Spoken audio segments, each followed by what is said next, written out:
बच्चों, एक गांव में एक बूढ़ी औरत रहती थी।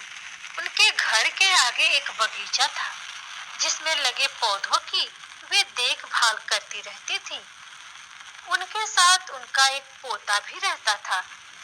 एक समय की बात है कि वह बूढ़ी औरत काफी बीमार हो गई, यहाँ तक कि उन्हें चलने में भी कठिनाई होने लगी।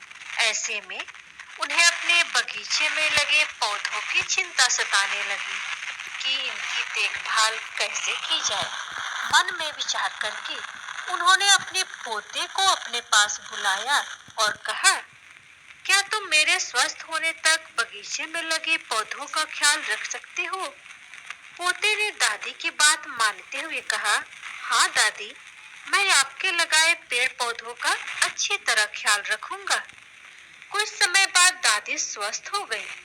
स्वस्थ होने के बाद वे जब बगीचे में गईं, तो उन्होंने देखा कि ज्यादातर पौधे सूख चुके हैं।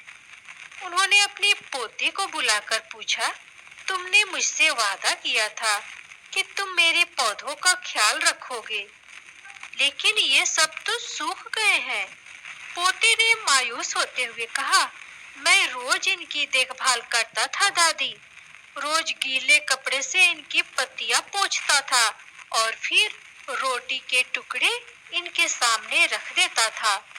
इतनी देखभाल करने के बाद भी ये सूख गए। दादी ने कहा, बेटा, पेड़ पौधे रोटी नहीं खाते। इनकी जड़ें धरती से अपना खाना अपने आप ले लेती हैं। बस हमें तो इनकी जड़ों में पानी डालना होता है।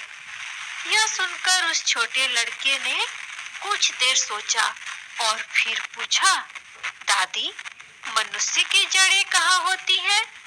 पोते के सर पर हाथ फेरते हुए दादी ने कहा, मनुष्य की जड़ें उसके साहस, हिम्मत और धैर्य में होती है। इसलिए हमें खुद को मजबूत बनाना होगा। हिम्मत से किसी भी मुश्किल परिस्थिति से हम बाहर निकल सकते हैं।